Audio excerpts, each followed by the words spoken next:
صباح يا أمي أقطف دوما أحلى الزهر سار تعطر كل البيت تنتظر قدومك يا أمي في كل صباح. صلی اللہ علیہ وسلم کی زندگی کے آخری لمحات تھے. آپ صلی اللہ علیہ وسلم نے اپنی پوری زندگی کا نچوڑ آخری وقت میں بیان فرمایا. صرف دو نصیحتیں، دو وصیتیں ارشاد فرمائی. میرے محبوب نے فرمایا الصلاۃ، میرے امتیوں نماز کا اہتمام کرنا. وما ملکت ایمانکم، تم اپنے ماتحت لوگوں کا خیال کرنا. یہ گھروں کے اندر بیوی اپنے خاوند کے ماتحت زندگی گزار رہی ہوتی ہے. جب خاوند بیوی کے اوپر ظلم کرتا ہے، یوں سمجھ لے اس خاوند نے محبوب کی آخری وصیت کے اوپر عمل نہیں کیا.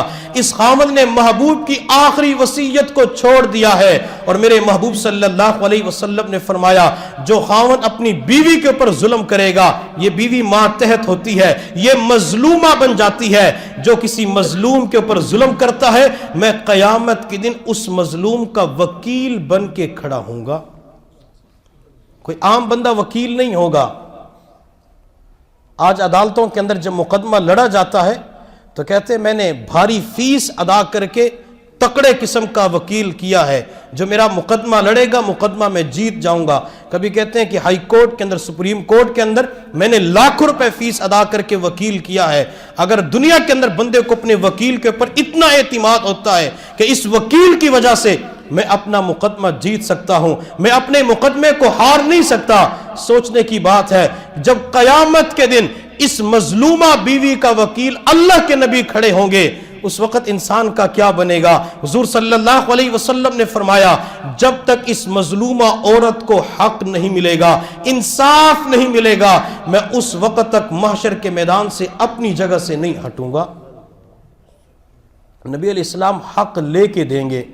دنیا کے اندر اگر ظلم ہوتا ہے، بعض مرتبہ خاوند گھر کی چار دیواری کے اندر ظلم کرتا ہے، بچے نہیں ہوتے، دیکھنے والی ساس بھی نہیں ہوتی. بعض مرتبہ یہ خاوند اپنی بہنوں کے ساتھ، ماں کے ساتھ مل کے بیوی کے اوپر ظلم کرتا ہے، معاشرے کے اندر دیکھنے والا کوئی نہیں ہوتا. اس وقت یہ انسان بھول جاتا ہے کہ جس پروردگار نے مجھے پیدا کیا وہ پروردگار تو مجھے دیکھ رہا ہے، وہ پروردگار تو میرے لمحے لمحے سے باخبر ہے. آپ حضرات نے جملہ پڑھا ہوگا، سنا ہوگا، دیکھا بھی ہوگا، مظلوم کی بد دعا سے بچو، مظلوم کی آہ سے بچو. سوچنے کی بات ہے جس گھر کی چار دیواری کے اندر یہ عورت زندگی گزارتی ہے، اس خامد کی خاطر ہر چیز کو قربان کر کے آتی ہے. جب اسی بیوی کے اوپر ہاتھ اٹھایا جاتا ہے، اسی بیوی کو مارا جاتا ہے، بیوی کے اوپر ظلم کیا جاتا ہے، تو کیا یہ عورت مظلوم نہیں بنتی؟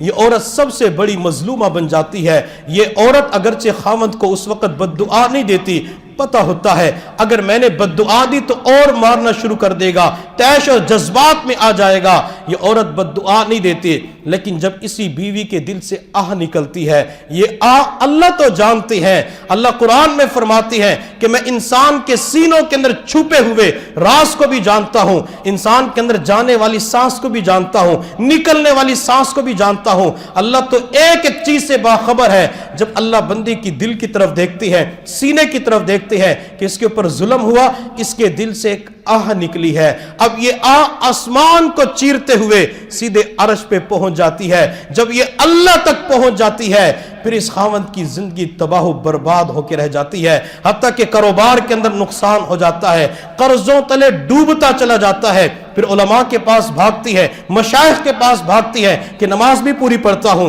روزے بھی رکھتا ہوں، زکوٰۃ بھی ادا کرتا ہوں، روزانہ کا صدقہ بھی نکالتا ہوں، فرائض بھی پورے کرتا ہوں، واجبات بھی پورا کرتا ہوں، لیکن پتہ نہیں اب سونے کو ہاتھ لگاتا ہوں تو مٹی بن جاتی ہے. یہ کاروبار کے اندر نقصان ہوتا چلا جا رہا ہے.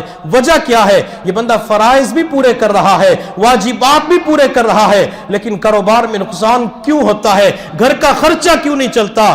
بعض مرتبہ وجہ یہ ہوتی ہے یہ اپنی بیوی پہ ظلم کرتا ہے. بیوی مظلوم ہوتی ہے، جب مظلوم کے دل سے آ نکلتی ہے یہ تمام چیزوں کو تباہ و برباد کر کے رکھ دیتی ہے.